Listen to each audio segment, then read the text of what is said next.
hidup. Tahun demi tahun, hari demi hari, saat demi saat, kita membangun hidup kita. Ada sebuah ilustrasi demikian. Seorang tukang kayu yang sudah tua ingin pensiun. Jadi memberitahu kepada majikannya tentang rencananya untuk berhenti dan untuk mulai hidup lebih tenang bersama istrinya. Ia menyesal tidak akan menerima gaji lagi, tetapi bagaimanapun ia harus pensiun. Mereka akan mampu memenuhi kebutuhan hidup mereka. Kontraktor itu menyesal harus melepaskan seorang karyawan yang begitu ulet, dan ia minta tukang kayu itu untuk membangun hanya satu rumah lagi sebagai karya perpisahan.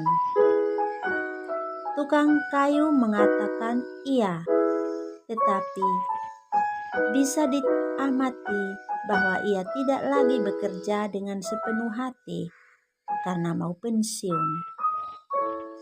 Cara kerjanya sembrono dan bahan yang dipakai kurang bermutu. Menyedihkan melihat karier yang cukup gemilang diakhiri dengan cara seperti itu. Setelah tukang kayu itu menyelesaikan karyanya, majikannya datang meninjau rumah itu. Ia menyerahkan kunci pintu depan kepada si tukang kayu. "Rumah itu milikmu," ujarnya. "Inilah hadiah perpisahanku bagimu." Tukang kayu itu benar-benar kaget. Rasa menyesal timbul di hatinya. Andai kata saya tahu bahwa karya itu untuk diriku, maka tadi saya akan membangunnya dengan baik. Tidak melakukannya dengan cara yang berbeda, tetapi dengan sepenuh hati melepaskan egoku. Begitu juga dengan kita. Hari demi hari kita membangun hidup kita, namun sering kurang menaruh perhatian pada pembangunannya. Kita membuat niat yang suci untuk berbelas kasih terhadap sesama, hidup lebih sederhana, taat, tulus, jujur, tidak membenci dalam hidup bersama keluarga maupun di tengah masyarakat. Juga dalam doa-doa kita lebih sungguh melakukan semuanya. Di sini kesadaran dalam batin masih dipertanyakan.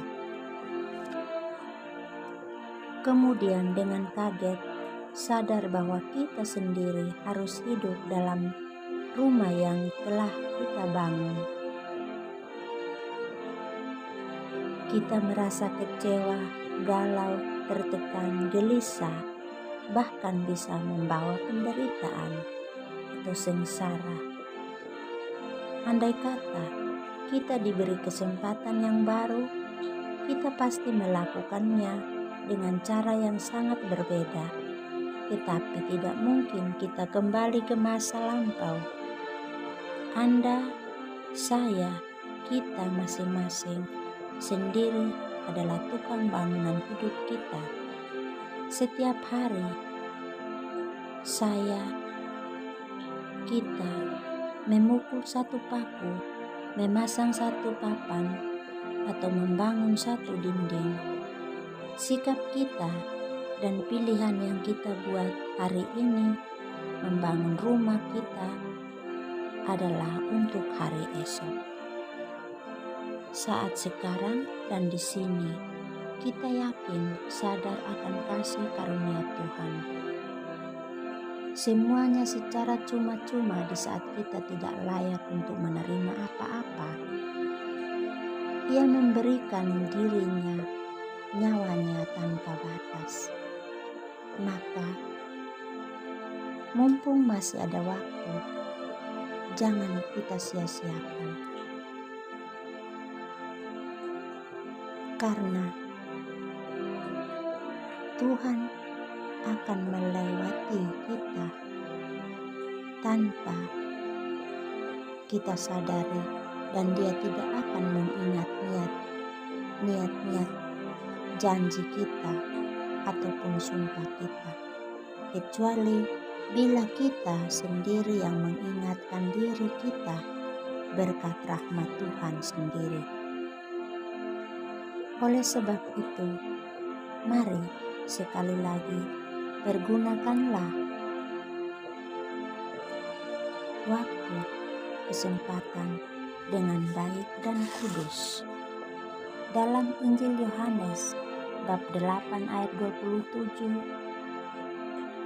berbunyi, "Bekerjalah bukan untuk makanan yang akan dapat binasa, melainkan untuk makanan yang bertahan sampai kepada hidup yang kekal." Tuhan memberkati kita.